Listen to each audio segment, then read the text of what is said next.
Bismillahirrahmanirrahim. Assalamualaikum warahmatullahi wabarakatuh. Perkenalkan, saya Susi Alfiani, NIM 210504079, kelas B, Prodi Ilmu Hukum, Fakultas Ilmu Sosial dan Ilmu Politik, Universitas Maritim Raja Ali Haji. Dosen pengampu, Marnia Rani SH.MA. Di sini saya akan menjelaskan materi tentang ahli waris dalam hukum perdata.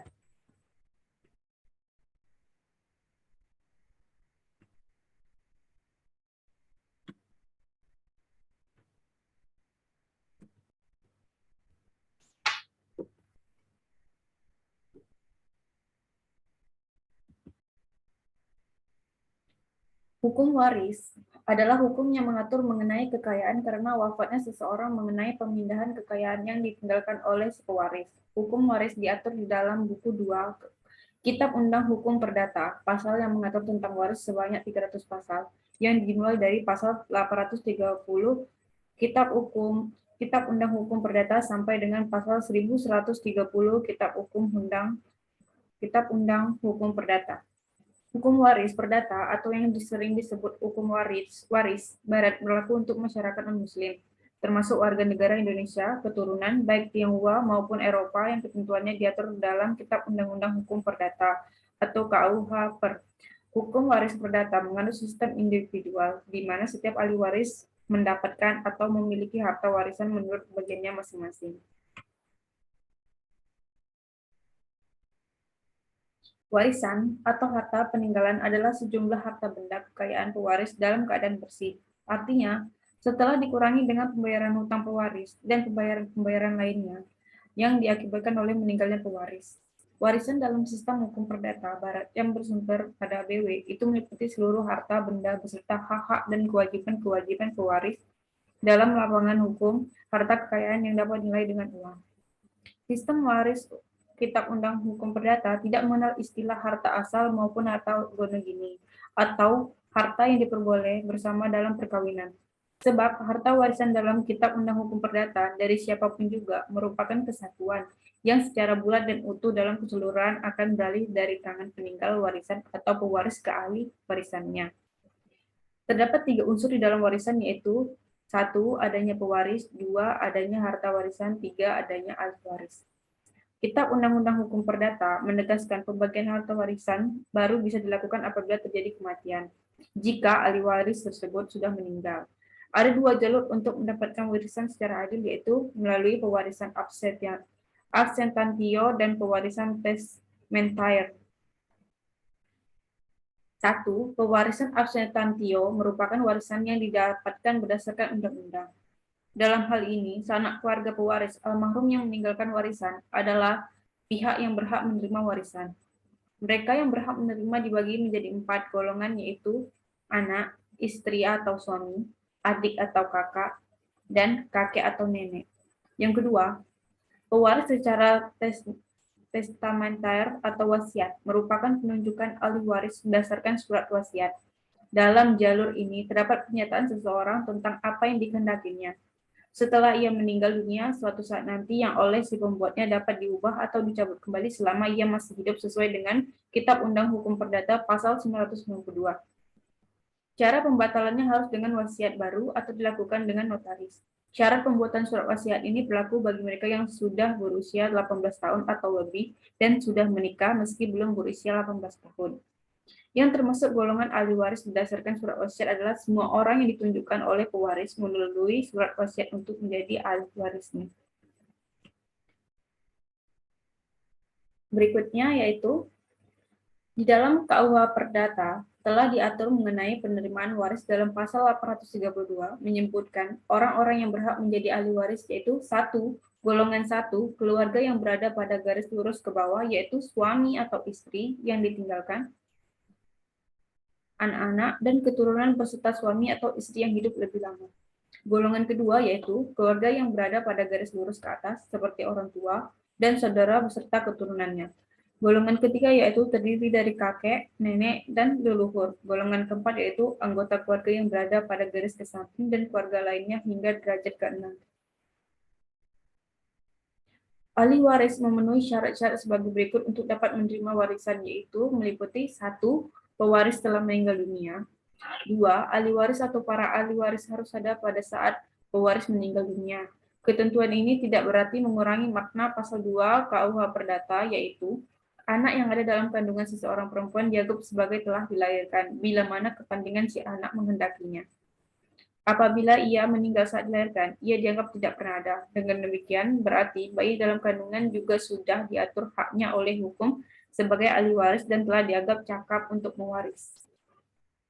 Yang ketiga yaitu seorang ahli waris harus cakap serta berhak mewaris. Dalam arti ia tidak dinyatakan oleh undang-undang sebagai seorang yang tidak patut mewaris karena kematian atau tidak dianggap sebagai tidak cakap untuk menjadi ahli waris. Ahli waris testamenter diatur dalam pasal 874 KUH Perdata. Segala harta peninggalan seseorang yang meninggal dunia adalah kepunyaan sekalian ahli warisnya menurut undang-undang. Sekadar terhadap itu dengan surat wasiat tidak telah diambilnya suatu ketetapan yang sah.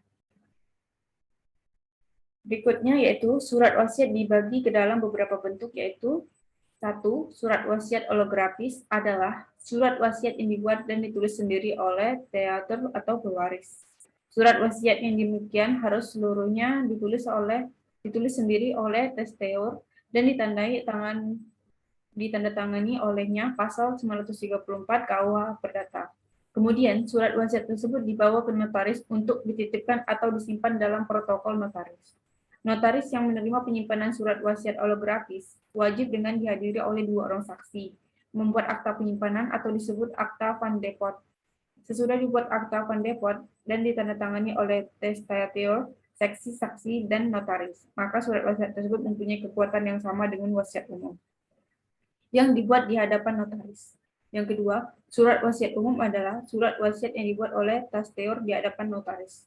Ini merupakan bentuk testamen yang paling umum dan paling dianjurkan karena notaris sebagai seorang yang ahli dalam bidang ini berkesempatan dan wajib memberikan bimbingan dan petunjuk agar wasiat tersebut dapat terlaksana sedekat mungkin dengan kehendak testator. Surat wasiat rahasia. Wasiat ini dibuat oleh testator sendiri dan kemudian diserahkan kepada notaris dalam keadaan tertutup atau tersegel. Notaris yang menerima penyerahan surat wasiat yang demikian harus membuat akta pengalaman atau akta superskripsi dengan dihadiri oleh 4 orang saksi. Di luar ketiga macam surat wasiat tersebut di atas, undang-undang masih mengenal satu macam lagi surat wasiat, yaitu surat wasiat yang dibuat dalam keadaan darurat. Berikutnya adalah syarat yang harus dipenuhi. 1. Syarat-syarat pewasiat. Pasal 895 membuat testamen harus mempunyai budi akalnya. Artinya, testamen tidak boleh dibuat oleh orang sakit ingatan dan orang yang sakitnya begitu berat, sehingga dia tidak dapat berpikir secara teratur. Pasal kedua yaitu pasal 897, orang yang belum dewasa dan yang belum berusia 18 tahun tidak dapat membuat testamen.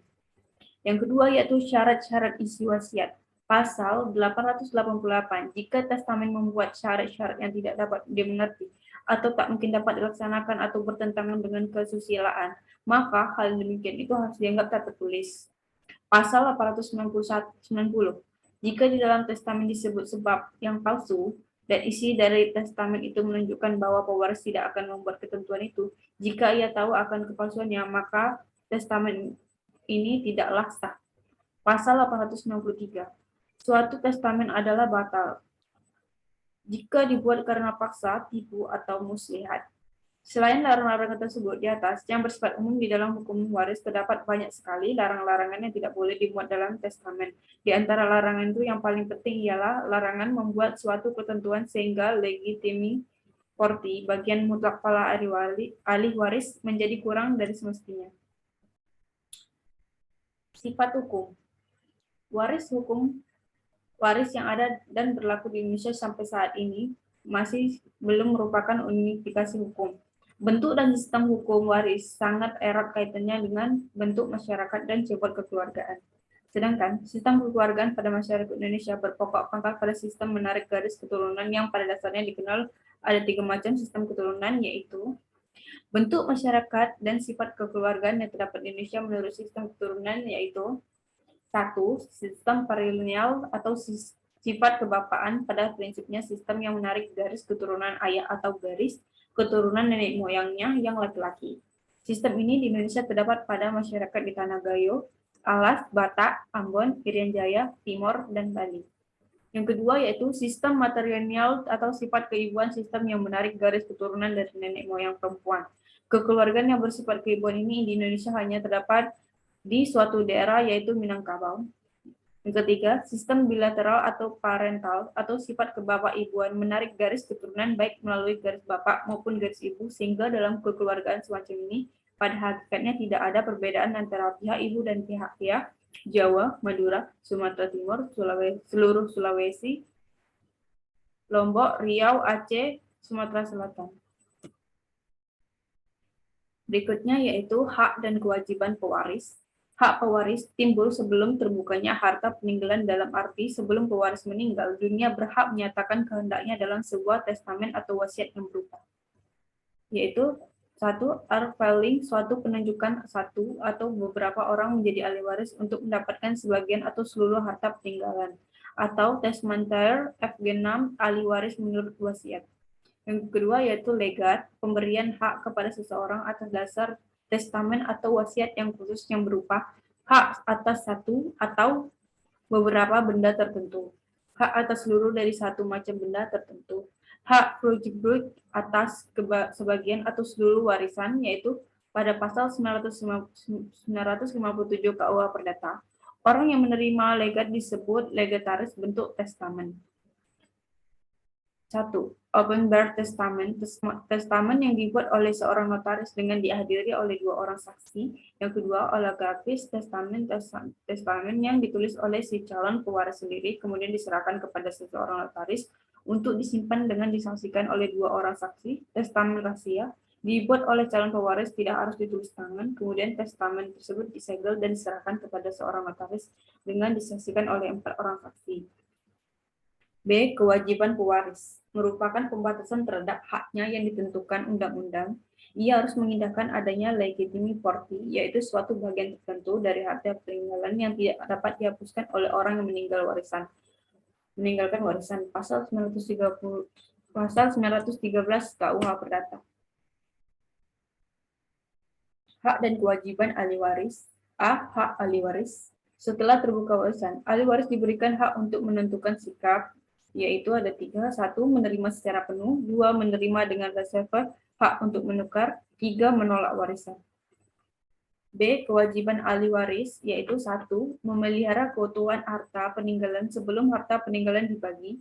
Yang kedua, mencari cara pembagian yang sesuai dengan ketentuan dan lain-lain. Yang 3. Melunasi hutang pewaris jika pewaris meninggalkan hutang. Yang keempat, melaksanakan wasiat jika ada.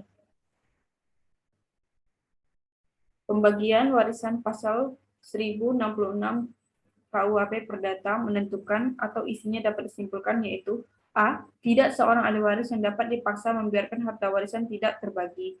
B. Pemberian harta warisan dapat dibagi sewaktu-waktu. C. Dibuka kemungkinan untuk mempertanggungjawabkan pembagian harta warisan dengan jangka waktu 5 tahun.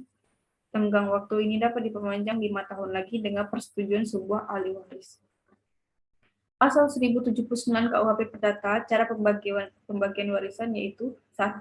Masing-masing ahli waris menerima barang tertentu dengan harga atau nilai sama rata, seperti misalnya 1/2 harta warisan jika ahli waris hanya terdiri dari 2 orang saja. 1/5 jika ahli waris terdiri dari 5 orang. Demikian selanjutnya. 2. Bila di antara ahli waris ada yang menerima barang atau harta waris lebih dari bagiannya, di pihak lain di antara ahli waris menerima kurang dari bagiannya, maka ahli waris yang menerima bagian yang lebih diharuskan memberikan sejumlah uang tunai pada yang mendapat kurang dari bagiannya. Jika terdapat perselisihan tentang siapa yang di antara mereka yang mendapat barang tertentu selaku bagiannya, maka hal ini harus diundi. Apabila tidak ada kata sepakat mengenai penentuan barang-barang tertentu yang akan dibagikan kepada masing-masing ahli waris, maka dapat dimintakan keputusan pengadilan negeri setelah menerima penentuan barang-barang tertentu. Pasal 1080 KUHP Perdata membuka kemungkinan tukar-menukar bagian masing-masing di antara para ahli waris. Pasal 1083 KUHP Perdata menegaskan, apabila pembagian warisan sudah terjadi, maka masing-masing ahli waris dianggap sebagai pemilik barang yang diterimanya sejak saat pewaris meninggal. Objek hukum waris pada prinsipnya adalah harta kekayaan yang dipindahkan dari pewaris kepada ahli waris yang dapat berupa 1. Aktiva, sejumlah benda yang nyata, ada dan atau berupa tagihan atau piutang ke pihak-pihak kepada pihak ketiga. Selain itu, aktiva dapat berupa hak imaterial seperti hak cipta, hak paten, dan sebagainya. Yang kedua, pasifa, sejumlah hutang pewaris yang harus dilunasi pada pihak ketiga maupun kewajiban lainnya, atau menyimpan benda orang lain jadi objek hukum waris adalah harta kekayaan yang dapat berupa benda berwujud dan tidak berwujud, yang berarti hak dan kewajiban pewaris yang lahir dari hubungan hukum kekeluargaan tidak dapat diwariskan kecuali hak suami atau ayah untuk menyangkal anaknya. Berikutnya yaitu ahli waris yang tidak patut menerima harta warisan. Dalam undang-undang menyebutkan ada 4 hal seseorang ahli waris tidak patut mewarisi, yaitu 1. Seorang ahli waris dengan keputusan hakim telah dihukum karena dipersalahkan membunuh atau setidaknya mencoba membunuh pewaris. Yang kedua, seorang ahli waris yang dengan putusan hakim telah dihukum karena dipersalahkan memfitnah dan mengadukan pewaris bahwa pewaris difitnah melakukan kejahatan yang diancam hukuman penjara 4 tahun atau lebih. Yang ketiga, ahli waris yang dengan kekerasan telah nyata-nyata menghalangi atau mencegah pewaris untuk membuat atau menarik kembali surat wasiat. Yang keempat, seorang ahli waris yang telah menggelapkan, memusnahkan, dan memasukkan surat wasiat. Sekian materi yang saya jelaskan. Mohon maaf apabila ada kesalahan. Wabillahi taufiq wal hidayah. Wassalamualaikum warahmatullahi wabarakatuh.